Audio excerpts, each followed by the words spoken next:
Hello and welcome to Veterans of the Valley. I'm Tom Turbyville. He's A&M class of 1969, head Yale leader his senior year, then U.S. Army Transportation Specialist in Vietnam in 1971 and 1972.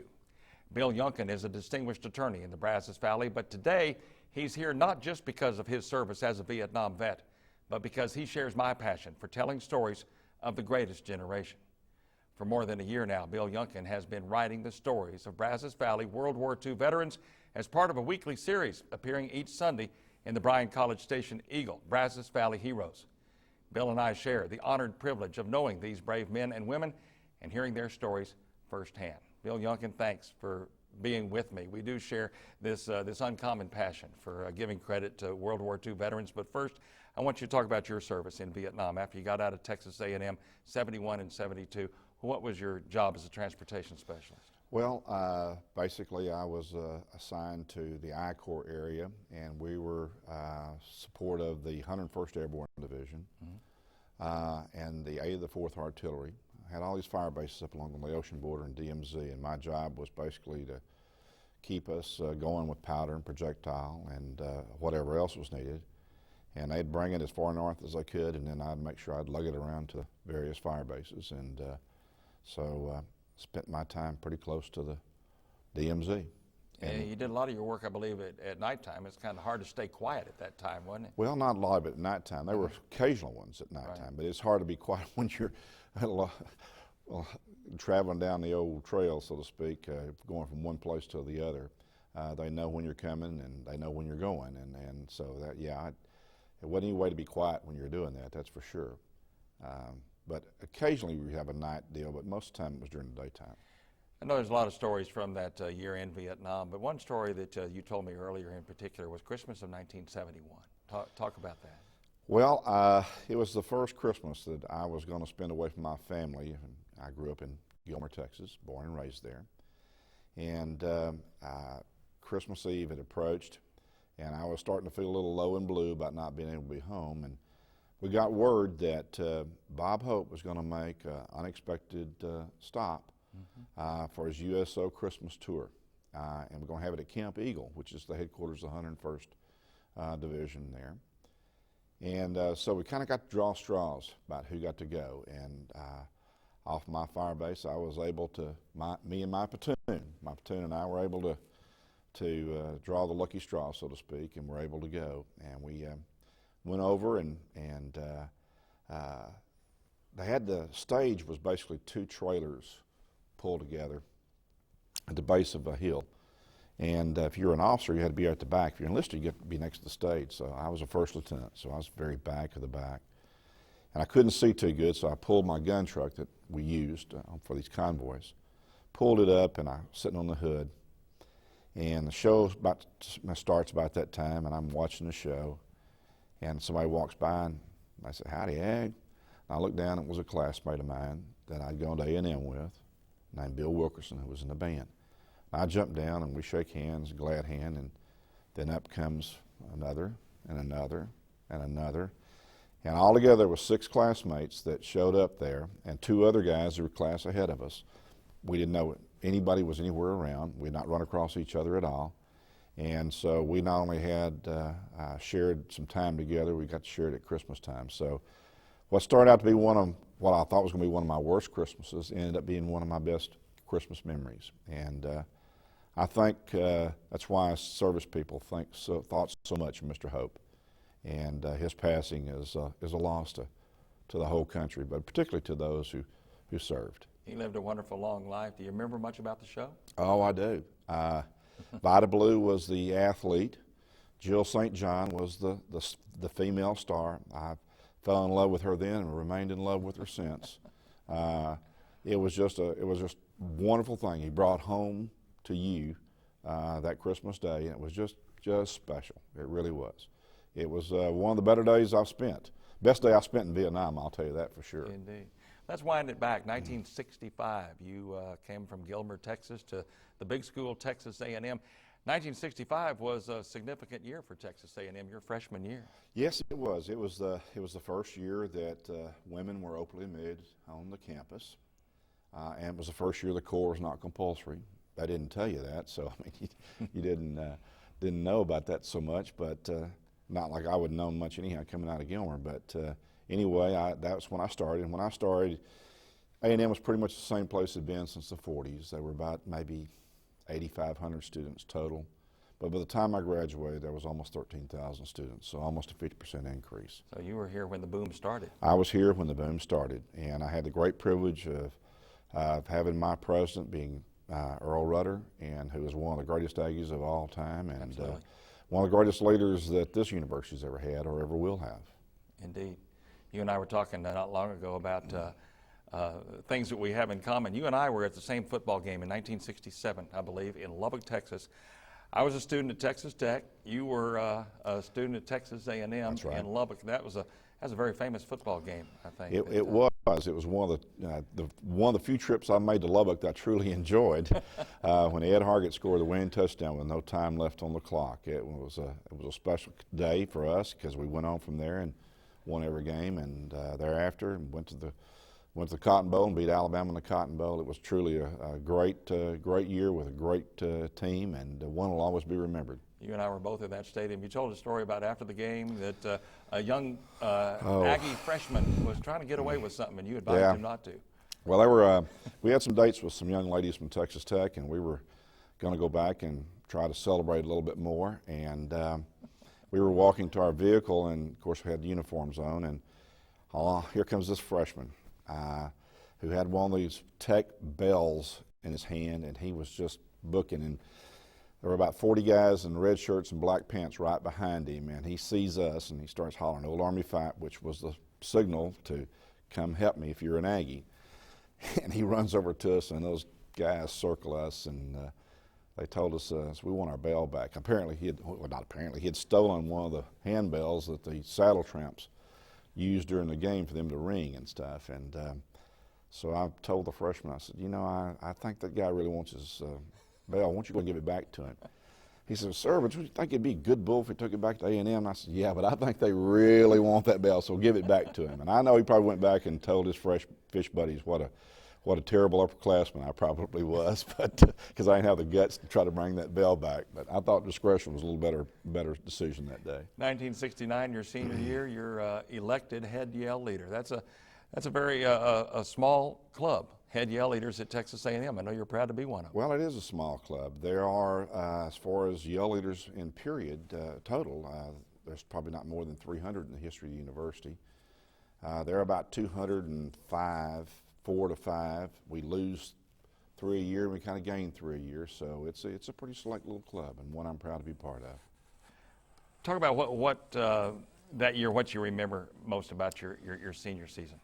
Oh, I remember the players on the team, such really wonderful folks. Ed Hargett, Billy Hobbs, Tommy Maxwell. It just goes on and on. Just really good athletes, but really good people. Guys that have gone on and made a difference in their lives since. And people I am very proud of to have been a classmate of and to have been part of the athletic program at A&M. Guys you have in contact with still today? Absolutely, still do. As a matter of fact, this last year when Billy Hobbs, who was a classmate All-American linebacker, passed away, went down to San Antonio with Ed Hargett, who was quarterback, to the funeral. And all the guys showed up, and I was just so proud to see them all, you know, that they showed up for Billy and stuff. It was heartwarming to see how close everybody's remained. Indeed. Got some photographs that you brought to share with us. I'd like to go to one of them right now. There's one that you're proud of. There's the young cadet Bill Youngkin, head yell leader. Talk about that picture. That was a Tuesday night practice in front of Henderson Hall. The football team is gathered up behind. That's what we used to do on Tuesday and Thursday nights for away games. We'd have yell practice, and we'd occasionally go over and have one in front of the athletic dorm. And so I'm telling a fable, I think, at that point in time, and I can tell by the grins on the players behind that it was apparently funny or something, because they're sure laughing. That's a great picture. The spirit back in 1969, it really hasn't changed very much from 69 to 2005, has it? You know, I will tell you that I was here during a change from all-male military to been around many years since and have 2 daughters that have gone here. It's changed, but it hasn't changed. The essentials, the specialness, the uniqueness of this place has remained. The kids have ensured that that's the case. And that's really where the responsibility for all that kind of lies with the kids. And they have continued to be good eggs, and I am very proud of my university, but I'm really proud of what the kids have done to maintain it. Let's go to another picture of a young Bill Youngkin. Now, you say that picture was a little bit staged somewhat after you finished today. Yeah, when I graduated, I didn't have enough money to make that photograph, so this is about a week before I go to Vietnam, and my mom asked me to go have that picture done, and I did that. And the other one you're holding is one I'm going to move that one right into the shot right now. Go ahead and talk about this one. Is me as a young first lieutenant there in Vietnam. We were kind of all sitting around my hooch one night. It's a little place we all slept and stuff, and the guys that I live with, we'd kind of gather around and visit, and somebody took that snapshot of me, and most of my shots are on slides, so that's the only one I can really come up with today. Indeed, indeed. Great photographs, great photographs. One of the reasons that I invited you here today is to talk about the passion that you and I share for veterans, and especially veterans here in the Brazos Valley. You told me the other day that it started back in 1992 when you took a visit to Washington, D.C. Talk about that. Well, you know, after I got back from Vietnam, Vietnam was such a time in our country that there were so many people that didn't appreciate what was going on and didn't appreciate what you'd done, and so I just, like a lot of us, I just went on with my life. I went on and got my law degree and started raising my family, started my business, and I just did that. I didn't think about my military career in the past. And I had the privilege of going to Washington for a meeting one summer with the Former Student Association. And I went to the wall for the first time. Mm-hmm. And if you served during the Vietnam time period, or if you grew up during that time period, there are people on that wall that you know, and you know personally. And I went, and you really can't help but reach up and touch those names. And when I was there, when I was leaving, I made myself a promise that from that point on, I wasn't going to forget the guys. Right. And I've held true to that since. And I've become a lot more active as far as being a veteran, being involved with veteran activities, things of this nature.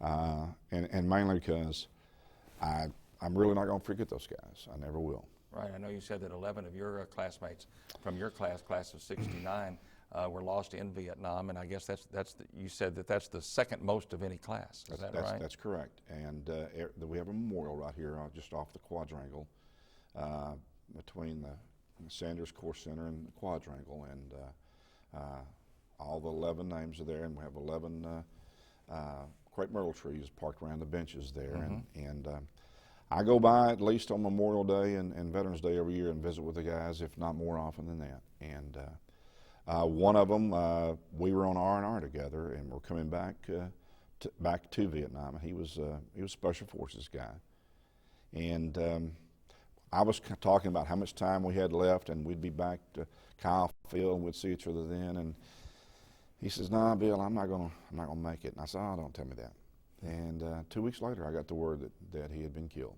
Oh my goodness. And it was one of those tragedies. But when we dedicated that memorial, all the families came, and his brother, who was younger than us, came over, and I was talking to him about Steve's death and stuff. And he said, "I want somebody you want you to meet." And he brought over this good-looking, blonde-haired, blue-eyed young man, about 14 years old. He said, "I want you to meet my son, Steve," who was named after his brother. And he was just a spitting image. I mean, he said, his brother Mike said, "He's kind of eerie," and I said, yeah, it really is. So. Incredible story. And then, so let's fast forward, and you get involved when they first start talking about doing a Brazos Valley Veterans Memorial. You get involved with that on the board, and it's reality now, as people can see from the introduction to our show, of course, pictures of that beautiful memorial out in College Station. I'm so proud of that. I really am. It's just turned out better than I ever thought, and it's just a beautiful place. If you've not been there, you need to go. If you have a family member's name's on the memorial, it needs to be there. Just all there is to it. And I'm on the board, and I'm very privileged to serve on that board. It's something I truly enjoy doing. I enjoy what we do, and I enjoy the people I'm doing it with. So the memorial exists, it's done, but as far as the board and the people that put it together, you come up with a suggestion to keep this thing going as far as recognizing veterans, and that's what the Eagle article is all about. Well, yes, and of course we're going to keep developing the park. It's not Right. finished at this point in time, and the thought was, well, what do we do to keep that need before the public? And one of the deals was to possibly do a story about our veterans, to let the people know that the guy next door to you is just not this old guy next door to you. He at some point in time in his life, he did something that's kind of unique, and you need to know about it. And that not only did that for his country, but he's done things since. And so that was the purpose of the articles, to let folks know about their neighbor next door. And I think it's been accomplished, because I have people come to me all the time and say, you know, I never knew that about so-and-so. And I said, yeah, I know you didn't, but I'm glad. Aren't you glad you do now? Mm-hmm. And they are. And it's just been so well received. It's been something I've been blessed to be part of, to tell you the truth. Indeed. The Eagle, obviously, very cooperative. Donis Baggett said, go with it, and they give you a pretty goodly amount of space every Sunday. Let me tell you that Donis and the Eagle have just been wonderful in their community service, and particularly this organization. That space that they give is a prime space on the sports page. Yes. That costs them a lot of money. Right. And but they make that contribution to their community every week, and I am ever so thankful, and everybody else should be too. And I want to thank Donis again for him, without question, saying, you bet, we'd love to do that. You know, the amazing thing is you do it in print. I have the privilege here at KAMU to do it on television. And you approximately how many have been published so far? Well, we've done over a year. Right. So I know it's 50 plus. Right. I've kind of lost count, but I think we're in the mid to late 50s as far as the number of stories that have been published at this point in time. Right. I always try to have some to do ahead of time, and I try to do an interview once a month at the former students building here and have it videoed. Mm-hmm. And then I will take those 4 interviews and write stories for a month, and then I'll do another set of interviews. So you've done close to 60. You're the 24th guest that I've had on Veterans of the Valley. So close to 90 between us veterans that we have highlighted in our different mediums. And the amazing thing is, of all those 90, so we only have one common one that you've had in the newspaper that I've had on the show. That was Frank Coachman, and that's the only one. So that just gives you an idea of how many veterans that there are in this valley.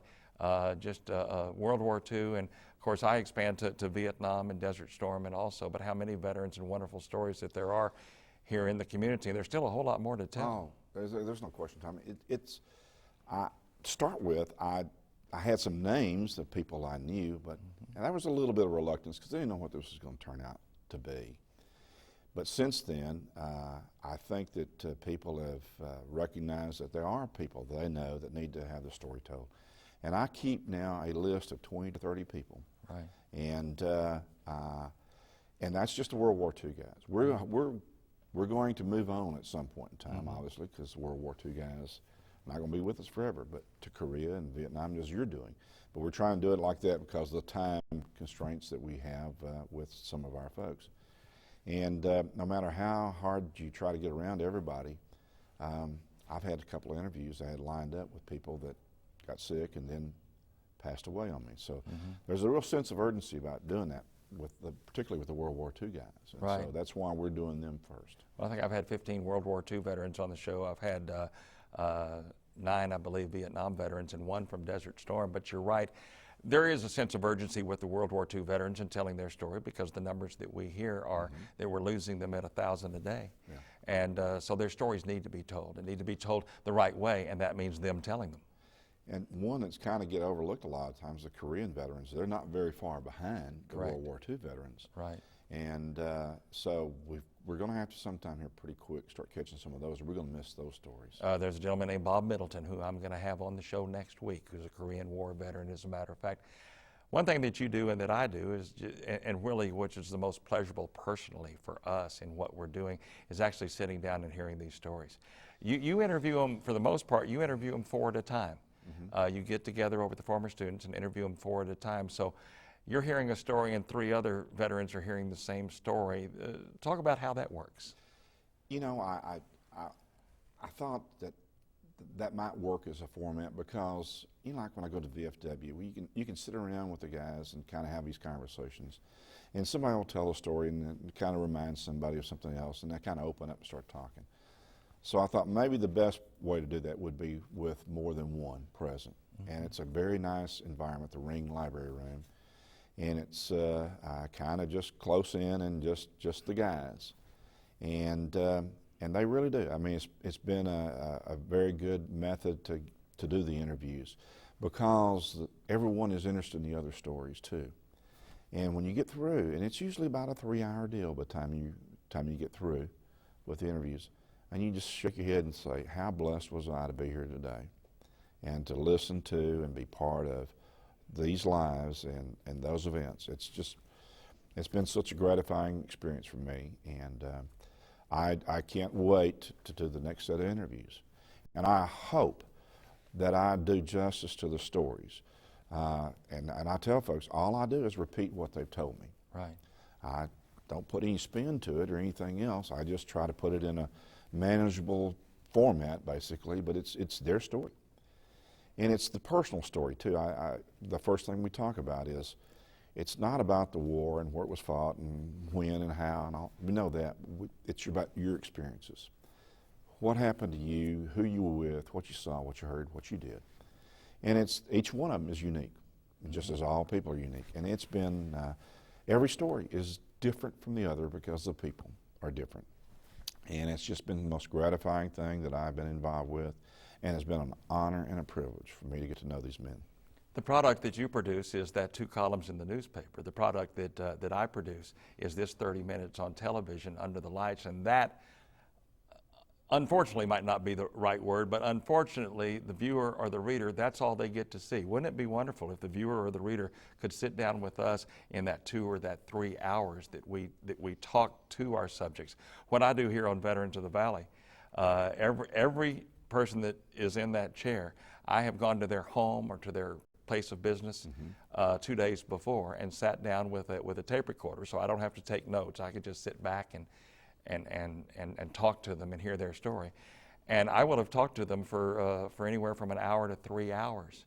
And somehow, if only you had more space, if only I had more time, because what we can't tell in that column or what we can't tell in this 30 minutes is just incredible. We try to hit the highlights, we try to hit the best of, but they're personal stories and stories that we just don't have time for, to have space for. That's really the incredible part. That's the main drawback I see, is I just can't tell everything that I've heard. Right. And I just try, as you say, hit some of the higher spots that are there.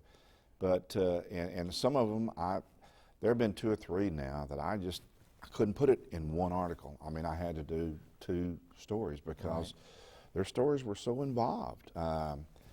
And so I've had to do that on at least 3 occasions now, but for the most part, the toughest job is to limit the story to the space that you need to try to limit to. And thank goodness that Donis and them have increased the space and made the size of the print smaller and doing everything they can to try to accommodate me in that regard. And the Eagle deserves a lot of kudos for what they're doing.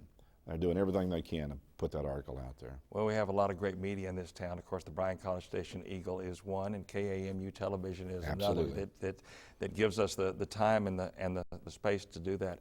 I know it's hard to pick out a favorite. It's like picking out a favorite child. But some of the stories that really just had you sitting there just in awe, can you think of 1 or 2? Oh, I can. I can think of several, to tell you the truth. We got 3 minutes. You know, some they're kind of lighthearted and entertaining, and some are just, I mean, they're straight to the heart, and they're kind of hard to move out of your mind sometimes, because they get very honest and upfront about some of those experiences and stuff. But there are 2 or 3 that are just stick out in my mind and always will. But every time I go to those interviews, every one of them is compelling. But some are just stick out in your mind, as you say, more than others. But there are, I remember one gentleman who was at Pearl Harbor the day the Japanese struck. He had just graduated from basic training the day before. Decided to sleep in that Sunday morning, didn't go to chow, and the bomb hit the mess hall and killed most of his friends. And he was there from the very start to the very end. The New Guinea campaign, which is just terrible, terrible terrain to fight in. And I remember him talking about those experiences, and kind of a quiet gentleman, but tears started coming down his eyes, and he said, New Guinea, that's where I lost my fear. And that there was no question that terrible place and that terrible time, he overcame that. And from that point on, he was a soldier through and through. And they're life-changing experiences. There are people that their experiences in the war and their experiences after have just been amazing. I think of a gentleman who was in the Army Air Corps, and was from there from day one. All the missions, shot down 4 times, survived capture by the Germans, and then his life since has just been remarkable. And that's the other thing too, is so many of these people, they didn't just serve their country and stop. They came back and they served their community and their family and their country in such exemplary fashion since. You know, we talked about not having enough time and enough space. We don't have enough time for this. We're done. Bill Youngkin, thank you. Well, thank you, Tom. I appreciate it very much. Between us, Bill Youngkin and I have been able to share with you the story of now nearly 90 Brazos Valley vets. So far, we're not running out of stories. We only wish each week that we had more space. I only wish that I had more time. As long as there are stories to tell, we will tell them. We salute Bill Youngkin for his service in Vietnam and for continuing to tell the story of those veterans who served before him. Thank you to our underwriter, First National Bank. I'm Tom Turbeville. Join us next time on Veterans of the Valley.